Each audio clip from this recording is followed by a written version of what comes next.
Margaret Atwood back here on the hour. Margaret, lovely weather we're having.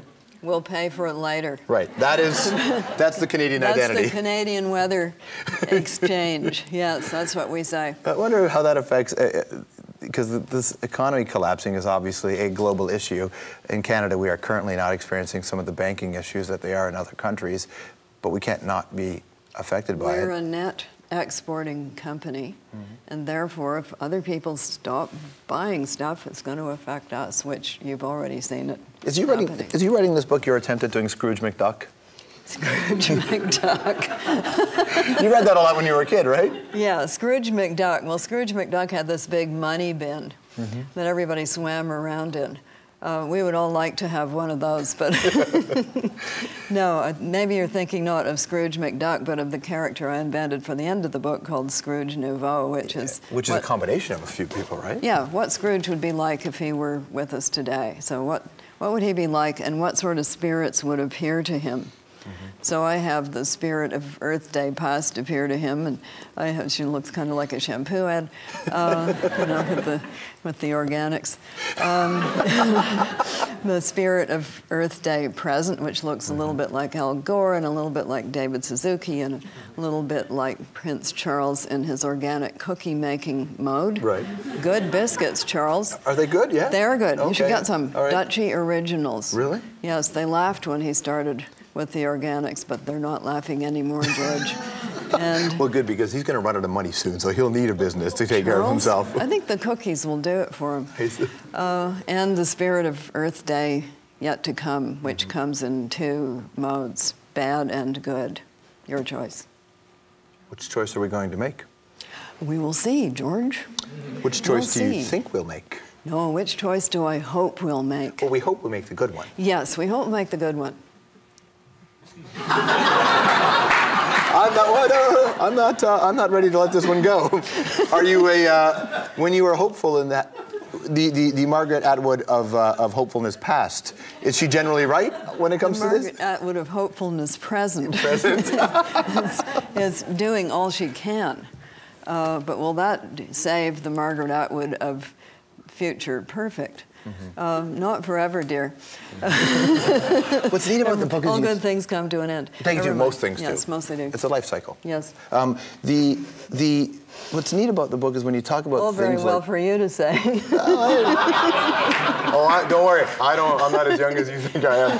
It's coming, lady. The idea that almost comes from kind of a sweet place, right? Because fairness. We believe in fairness. Yes, we would never lend anybody anything if we didn't believe that that person would pay us back. So lending is based on trust. And if that trust isn't there, enforced, of course, by rules and laws, we need to have those, or some people will betray that trust mega big time. But we do believe that there's a reciprocal activity going on. And a debtor and a creditor are always joined at the hip. They're two halves of the same thing. When the debt is paid off, that relationship goes away. But as long as it's there, they are connected. Well, what do you do when the people you entrust to enforce, create the laws, are the ones that betray you mega big time?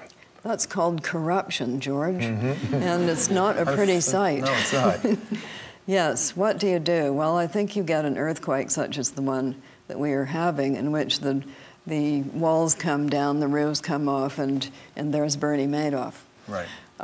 So a lot of things get exposed at times like that, and then there's a lot of clamoring that goes on saying, how did this ever happen? And then you look at the laws that permitted it to happen, and you look at when those laws changed and who that benefited, and that's where the bodies are buried. What do you do when you write a novel? I think part of the fun of that is you don't have to really take a stand, because you can find ways to leave it up to the reader. You can leave an open end. Right. Well, in a book like this, you can't really. Oh, but we always live in an open end all the time, because the future is indeterminate. You've read enough science fiction, I'm sure, so that you know about the garden of branching paths. So we don't know what the future is going to be. We know that there are a number of possible futures. So we always live in that moment in which we have a choice of many possible futures, and how we behave right now is going to influence which of those futures we get. And I think that's a nice view of it. What about if it's the science fiction view where we have just uttered the 9 billionth name of God and they're pulling the stars? Like, can we fix this economy? Can we fix this reality for us? The reality will be balanced one way or another, because that's what happens when there's a big imbalance. Mm-hmm. It does shake out, but it's a question of how many people get hurt in the process.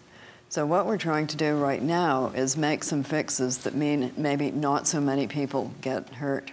Or just to use a very physical metaphor, when tectonic plates, when the pressure builds up, either that pressure gets eased little by little or there's an earthquake. Mm-hmm. So what we're trying to avoid is a really huge earthquake. Did we get you on the show because we threatened to kill a cat for Stephen Harper? Is that how we got you on the show? Yes. Yeah. The book is called Payback, A Debt and the Shadow Side of Wealth. It's in paper book now. It's great to see you. Not because I wanted that cat to be killed. No, of course not. Of course not. Nice to see you. Margaret Atwood, everyone. All right, up next, what does Beyonce have in common with Metallica? And can disgraced pastor save your marriage? We'll be right back.